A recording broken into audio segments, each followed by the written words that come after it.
श्री गणेशाय नमः। स्वस्त श्री गणेशाय नमः।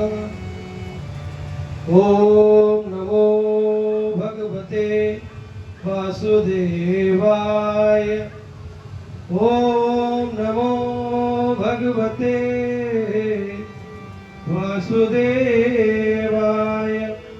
वक्रतुंड महाकाय सूर्यकोटि समप्रभ निर्विघ्नं कुरु मे देव सर्वकार्येषु सर्वदा। अविरत सार्थ सिद्धर्थं पूजितो है सुरागणैः सर्वविघ्नहरस्तस्मै श्री गणाधिपतये नमः। वसुदेवसुतं देवं कंसचाणूरमर्दनं देवकी परमानन्दं कृष्णं वन्दे जगद्गुरुम्। ध्येयं सदा परमभग्नदोहं तीर्थास्पदं शिवगुरुं चनुतं शरण्यं विद्यार्थं प्रणतपाद्यपभाव्यबोधं वन्दे महापुरुषते चरणारविन्दम्। अस्ति स्वस्तरुणीकराग्रभिगकल्कल्पप्रसूनाप्लुतं वस्तो प्रस्तुतवेणुनादलहरि निर्वाण निर्व्याकुलम्। कृष्ण त्वदीय पद पंकज पंजरान्ते अद्यैवमेव पिसतु मानस राजहंस। प्राणप्रयाण समये कपवातपित्ते कंठावरोदन विधौ स्मरणं कुतस्ते। वंशी विभूषित करा नवनीरदाभा पीताम्बरादरुण बिम्ब फलादरोष्ट। पूर्णेन्द्र सुंदर मुखादरविंद नेत्रा कृष्णा परं किमपि तत्त्वमहं न जाने। मूकं करोति वाचालं पङ्गुं लङ्घयते गिरिं यत्कृपातमहं वन्दे परमानन्दमाधवम्। अज्ञानदस्य ज्ञानानुजनशलाकया चक्षुरुन्मिलितं येन तस्मै श्रीगुरवे नमः। जय जय श्री राधारमण जय जय नवल किशोर जय गोपी चित चोर प्रभु जय जय माखन चोर। मंच पर विराजमान श्री गोपाल कृष्ण जी महाराज के श्री चरणों में मेरा परिणति निवेदन और व्यास मंच पर विराजमान श्री संगीताचार्यगण और मंच पर बैठे पर श्री विप्रजनों को मेरा प्रणाम और पांडाल में विराजमान सभी भक्तजनों को मेरा सबको सत सत नमन और सब सब प्रणाम। आज व्यास जी जो बैठे हैं जो मेरे भाई हैं मेरे भ्राता तुल्य हैं इनकी बहुत बड़ी कृपा बहुत बड़ी अनुकंपा होती है तो मैं भागवत के एक दो शब्द बोल पाता हूँ। ये जितने भागवत के ज्ञाता हैं उतने ही सरल और सौम्य हैं। भाई जी का जीवन बहुत सरल और सौम्य इसीलिए इनकी जावी कथा होती है जैसा भी बता रहे थे तो मैं आता हूँ टाइम निकाल के जरूर आता हूँ। तो आज हम और आप सब लोग इस भागवत के 7 दिवसीय पवित्र अनुष्ठान में एकत्रित हैं इसलिए हम सब लोग बहुत बड़े बड़भागी और भाग्यशाली हैं क्योंकि भागवत बिना गोविंद की कृपा के बिना भगवान की कृपा के सुनने के लिए नहीं है। भगवान की जब कृपा होती है अनुकंपा होती है तो ही हम लोग भागवत सुन पाते हैं। अभी महाराज से ही बता रहे थे कि एक दिन तो हमारा कलश यात्रा में निकल गया और थोड़ी सी कथा हो पाई नहीं तो भागवत के जो प्रथम दिन की महात्म की कथा है और द्वितीय दिवस की कथा जिसको मंगलाचरण बोलते हैं ये 2 दिन की कथा बहुत महत्वपूर्ण है बहुत सुनने योग्य है। पूरी भागवत का मूल मानो इन 2 दिन की कथाओं में है। आगे की कथाओं में तो कभी जन्मोत्सव आ जाएगा कभी भगवान वामन का जन्मोत्सव कभी राम जन्मोत्सव कभी कृष्ण जन्मोत्सव वो तो सब जन्मोत्सव वगैरह चलती है कथाएं सब जानते हैं लेकिन ये 2 दिन की कथा बहुत मार्मिक है। प्रथम दिन की कथा में महात्मा में भगवान के सच्चिदानंद घन स्वरूप का वर्णन बहुत विस्तृत किया है सुखदेव जी ने। उसके बाद में जैसे अपन कथा उसमें जैसे कोई भगवान का भक्त अगर भागवत सुन के भगवान को पाले तो बड़ी बात नहीं है, या कोई ज्ञानी भगवान को ज्ञान के बल पर, भक्ति के बल पर भगवान को पाले तो बड़ी बात नहीं है। लेकिन क्या कोई दुराचारी, क्या कोई पापी मनुष्य भी भागवत को सुन करके भगवान को पा सकता है?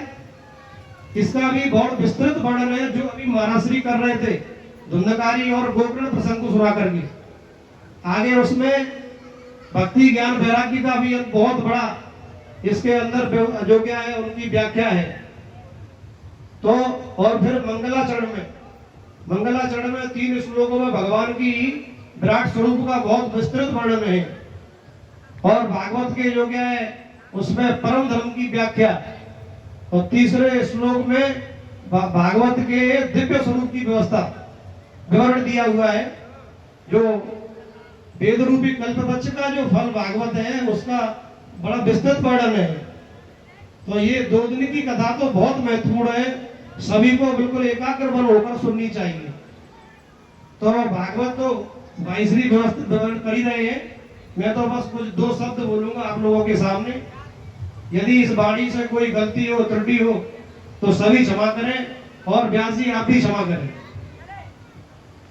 देखो, भागवत भगवान ने, श्री गोविंद ने, कृष्ण भगवान ने मानव के कल्याण के लिए, मानव के जीवन के कल्याण के लिए 2 धाराएं प्रकट की हैं। भगवान ने 2 धाराएं लोगों के कल्याण के लिए प्रकट की हैं इस कलयुग में। पहली धारा भगवान ने अपने श्री पदारविंदों से, चरणारविंदों से, पैरों से प्रकट की, जिन्हें भोले शंकर शिव जी ने अपनी जटाओं में धारण कर करके उसको प्रभावित किया। उनको श्री जो क्या है गंगा मां कहते हैं, भागीरथी गंगा भगवान ने अपने पदारविंदों से प्रकट की लोक कल्याण के लिए।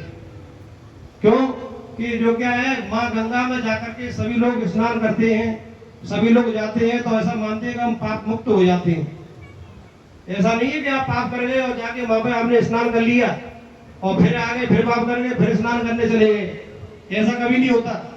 कोई गलती जीवन में हो भी जाए तो फिर माँ गंगा के जाके दृढ़ संकल्प लेके अगर आप स्नान करोगे कि माँ अब आगे ऐसा कभी नहीं होगा, तो अब आपको उस पाप से मुक्ति मिल सकती है।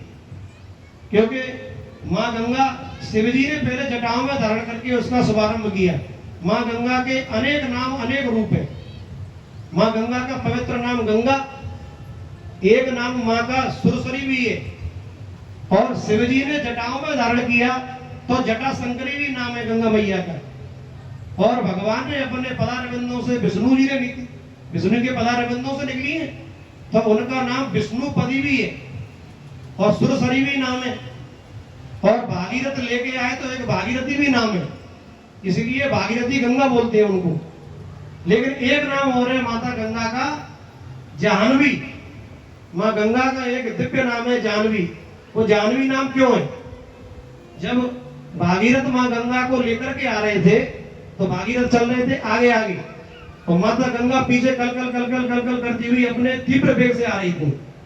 तो रास्ते में एक ऋषि थे जैनु मुनि, उनकी कुटिया थी। तो गंगा बड़े तीव्र वेग से आ रही थी, बाबा चले गए इधर उधर। तो बाबा को जो गया गंगा जी के वेग में बाबा की कुटिया बह गई।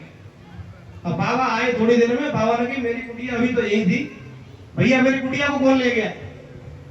तो बाबा ने ध्यान लगाकर देखा तो पहले के महात्मा तो प्रकाशदर्शी महात्मा होते थे, उनकी तो बात ये लगे, अब जैसे महात्मा थोड़ी थे। तो बाबा ने ध्यान लगाकर देखा तो बाबा ने सब देख लिया कि माता गंगा जो क्या मेरे जो क्या कुटिया को ले गई। तो बाबा ने अंजलि में लेकर के पूरी गंगा मैया को पी गए। बाबा के अंदर इतनी सामर्थ्य, गंगा मैया को पी गए। अब भागीरथ ने पीछे की तरफ देखा तो ना तो गंगा जी है ना कोई है। अब वो तो बड़ी मुश्किल में तो माता गंगा को लेकर के आए। अब उन्होंने जाकर के जैनो मुनि से बहुत प्रार्थना करी कि बाबा ऐसा ना करो, मैं तो गंगा मैया को कैसे कैसे लाया हूँ, किस काम से लाया हूँ। तो फिर बाबा ने जो क्या, महात्मा तो बड़े स्वभाव के होते, तो महात्मा ने उनकी जो क्या प्रार्थना सुन करके, तो कोई तो कहता है कि महात्मा जी ने माँ को अपने कान से प्रकट किया, कोई कहता है जंगा फाड़ के प्रकट किया। तो महात्मा जी ने तब गंगा जी को वहां से प्रभावित करने के लिए निकाला। इसलिए माँ का एक नाम जाह्नवी भी है और सुरसरी भी है, विष्णुपदी भी है, भागीरथी भी, अनेक नाम है मैया के। गंगा माता के। इसलिए भागवत में लिखा है कि गंगे गंगे तो यो ब्रूयात योजनानाम सतैरपि मुच्यते सर्व पापेभ्यो विष्णु लोक स गच्छति। माँ गंगा को नमस्कार करना छोड़ो, स्नान करना भी छोड़ो। अगर कोई 100 योजन से माँ गंगा का गंगा गंगा नाम भी पुकारता है तो माँ उनको सारे पापों से मुक्त करती है। माता गंगा का इतना बड़ा प्रताप, इतना बड़ा उच्च स्थान भगवान ने दिया है माँ गंगा को। तो एक धारा भगवान ने माँ गंगा के रूप में प्रकट की और दूसरी धारा भगवान ने श्रीमद् भागवत गंगा, एक भगवान ने श्रीमद् भागवत गंगा प्रकट की, ये भगवान ने अपने श्री मुख से प्रकट की है। इसलिए बोलते हैं भगवता प्रोक्तम भागवतम, जो भगवान ने अपनी वाणी से प्रकट की है। ये बहुत दिव्य और बहुत पवित्र और लोक कल्याणी जो क्या है, श्रीमद् भागवत से बड़ा कुछ नहीं है। श्रीमद् भागवत तो साक्षात गोविंद का वांग्मय स्वरूप है। ये तो साक्षात श्री कृष्ण है। भागवत की रचना जब वेद व्यास जी कर रहे थे तो वेद व्यास जी ने पहले तो सारे जो क्या है वेद लिख दिए, पुराण लिख दिए, सब लिख दिए। फिर जो क्या उन्होंने भागवत की रचना करी, तो भागवत की रचना करके